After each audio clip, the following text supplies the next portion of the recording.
Hi friends, பாருங்கள், உங்களுக்கு ஒரு அரிதான காட்சி காமிக்கிறேன்.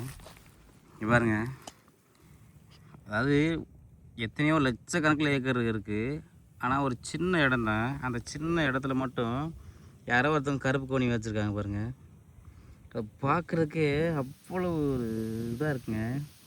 பாருங்கள், இத்தனை ஒரு விவசாய நிலத்தில் இது ஒன்று மட்டும் இந்த கருப்பு கோணி வச்சுருக்காங்க. அவங்களுக்கு ஒரு பெரிய நன்றி.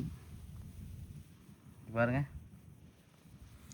ஒரு ரொம்ப சின்ன இடம் தான், ரொம்ப அதிகமான இடம்லாம் இல்லை. இங்கே பாருங்க, பாருங்களேன், இவ்வளோதான் இடமே. அதுவும் ஒரு பாட்டில் வந்து அந்த பக்கம் ஒரு நெல், இந்த கருப்பாக இருக்கிறது மட்டும் அந்த சைடில் வேறு நெல் பாருங்க. பாருங்க, அதுக்கு அங்கிட்டுலாம் வேறு நெல், இதுக்கு இங்கிட்டு உள்ளது மட்டும் பாருங்க கருப்பு கவனி. அதை பார்க்குறதுக்கே அவ்வளோ அற்புதமாக இருக்குது. இங்கே பாருங்களேன்,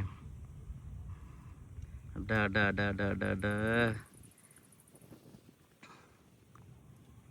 இது வந்து தடை செய்யப்பட்ட அரிசியாமா, ராஜாக்கள் மட்டும்தான் சாப்பிடணுமாம்மா. இன்றைக்கி இதை வந்து இங்கே விவசாயம் பண்ணுறதுக்கே நாதி இல்லை. இங்கே பாருங்களேன், அதாவது நெல்லோட பூ பார்த்துருக்கீங்களா? இங்கே பாருங்கள், இதுதான் நெல்லோட பூ. இங்கே பாருங்கள் எப்படி இருக்கு பாருங்கள், இதுதான் பூ. இப்போ காய்ச்சிருக்கிறது வந்து காய். இங்கே பாருங்கள், கேட்டிங்களா பூ எப்படி இருக்குன்னு சொல்லி. அதாவது பார்க்காத உங்களுக்காகத்தான் நான் போடுறேன். இங்கே பாருங்கள், இதுதான் பூ, நெல்லோட பூ.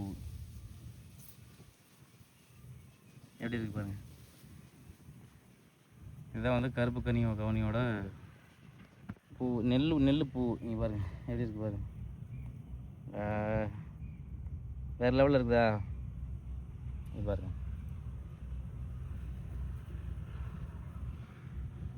இதுதான் கருப்பு கவனி நெல். இன்னும் ஆனால் இது அறுவடைக்கு வரதுக்கு இன்னும் டைம் ஆகும். இன்னும் எப்படியும் ஒரு 30 நாள் பக்கம் ஆயிரும், 25 நாளுக்கு மேலே ஆயிரும்.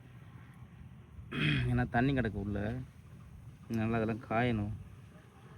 பாருங்க,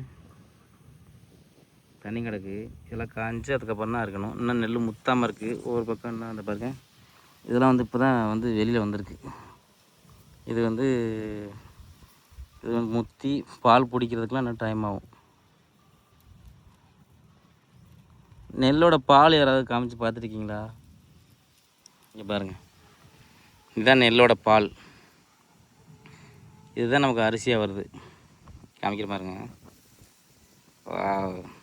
நெல்லோட பால் பார்த்துங்க, இதுதான் நெல் பால். உள்ளே வந்து அப்படியே தண்ணி மாதிரி தான் இருக்கும்.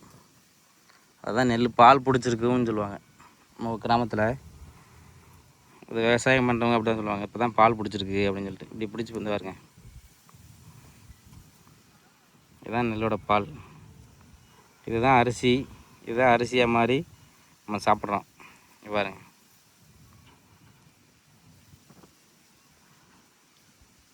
அப்படியே திக்காயிருச்சுன்னா இதுதான் வந்து அரிசி. வாங்க, மிஷின் அறுக்கிற இடத்துக்கு போகலாம்.